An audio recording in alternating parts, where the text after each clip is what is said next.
So that's like a 2-hour drive probably, right, to get from one part of the county to the other, so that's not, I mean, at some point it stops being sustainable, it's just too hard. And the counties have to deal with all that, a lot of the ag, you know, limitations that says, okay, that land's for farming.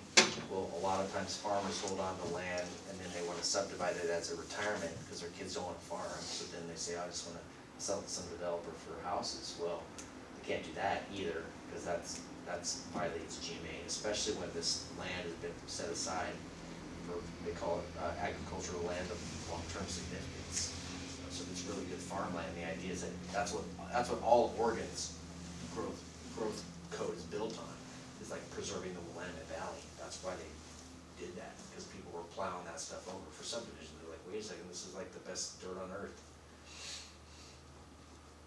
So it's a bad deal for counties. It's bad, but Yeah, because the county, they're fixed on their resources and they're also held at what they can do with those resources, whereas the city can continue to increase yeah, well, density as they grow out. yeah, I mean, the most efficient way to grow is within your current boundaries, you know, and most of the time it's infill. It's not necessarily efficient for the developer, because it's harder to do that type of development, because you can't just, you know, turn and burn. You gotta kind of work within your confines. Totally. It's like remodeling versus starting new, but it's way better for the public purposes, because, you know, the water's already there, the road's already there, sewer's already there, school services already there, cops are just next door. I mean, it's all super efficient versus county pockets of development all over the place. You know, 2 houses here, 4 houses there, you know, and the county starts, and then you got, I think there are 400,000 people in this county, maybe that's high. And 180 live in cities or something, I don't know what the math is, but there's still a lot of people living in the county, 100,000 people living in the county, you know, who expect when I dial 911 for the ambulance to get there in, you know, 6 minutes, or the cops to come or whatever. And it's just tough for them.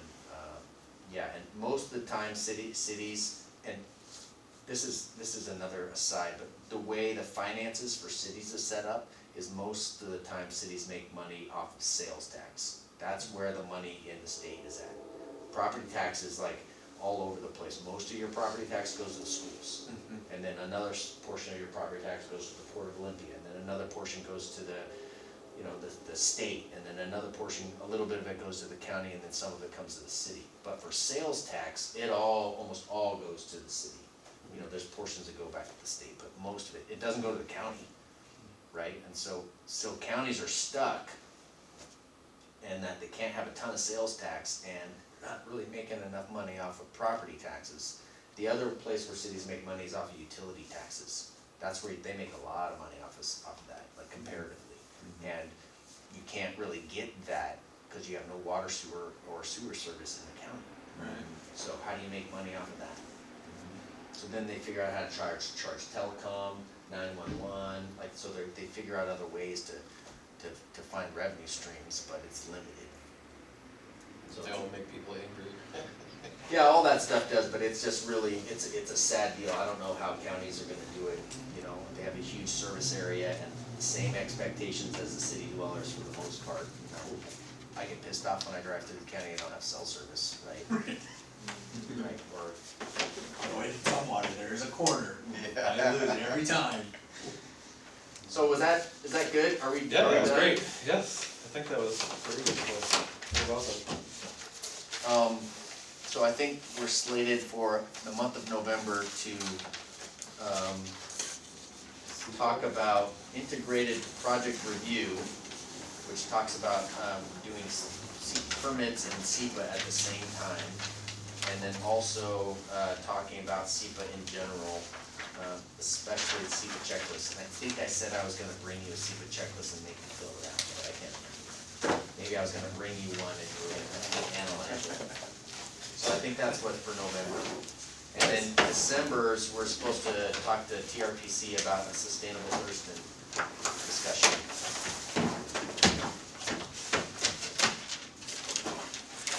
John's really jealous. He would have loved this discussion. That he missed it?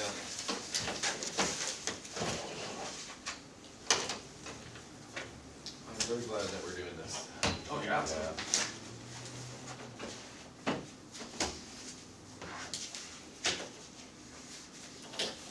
Oh, I guess, any announcements? Anything exciting going on around town? No new developments?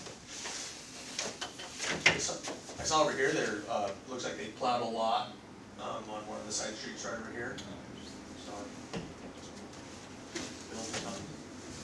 There's lots of discussions, but nothing really has come through the door yet. I think I have a short plat application for something on Park, maybe 4 lots on Park, Oh, you know, for the, where For the mobile Anderson's home used to be, the demo, that was a house in a, it was like a camper. yeah, that stuff. There's probably 4 lots in there, maybe 3, I can't remember, maybe 4. And that's all part of infill, Yep. is utilizing what we have. Yep.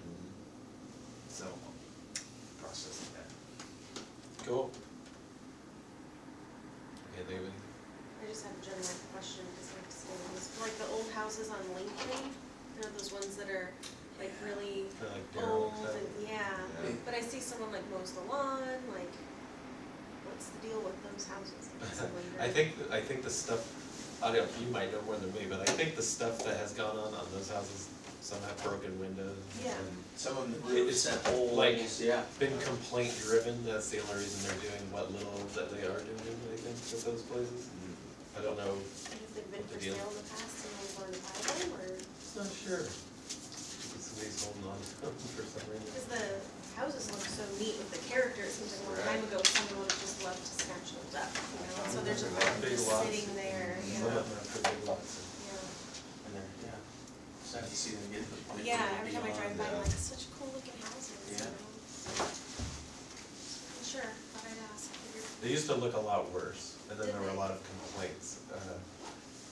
Sort of at the, around the same time that property that you were talking about, they used to have, on Park, it used to have a camper, and the house was basically falling, just worse than those though, but, there were a lot of, citizen complaints that drove some actual sort of action. Over there, it didn't really work the same way it did over here. Yeah, So- code enforcement is kind of a complaint-driven process. Squeaky wheel gets the grease, yeah. Well, yes, that there's no proactive walk the streets and, you know, start writing tickets or violations, I should say. It's all complaint-driven, yeah. So I know some bigger cities, like I remember reading this report on Detroit, there were so many abandoned derelict homes, you know, that after so long, the city actually goes through a legal process where they reclaim ownership. Has Tenino ever had to do anything like that? I don't You know, know? I doubt it. It's called, Yeah. it's called abatement. That's usually what it's called. There are cities in the state who are really good at that, and it's a whole legal proceeding, but basically you eventually you bulldoze the building, and then you just leave it as a vacant lot. Most of the time, they can't seize the property itself, because then that's back to that constitutional, limitation. So essentially, the city's just saying, on behalf of the owner, we've decided we're gonna get rid of this. Yeah, hazard, we've public given you like 3 years worth of notice. It's a fire hazard, it's a pest infestation, it's whatever. Health hazard, Mhm. sure. And so then they go in and they bulldoze it. I mean, the structures by that time rarely have any value. Oh, sure, yeah, So they're it's beyond. not like they're, killing somebody's living room or whatever. Right, yeah, well, yeah, the thing I read about Detroit, I mean, these houses are like, these places are ones that like, the owners have just walked away. You know, I mean, it's like, there's nobody has interest, it's, So it's a fire hazard, if one catches on fire, Sure. then they all go, then the neighborhood goes, and the city goes, or Sure. whatever, so. It's a pretty extreme process. I would imagine. All right, well, meeting adjourned.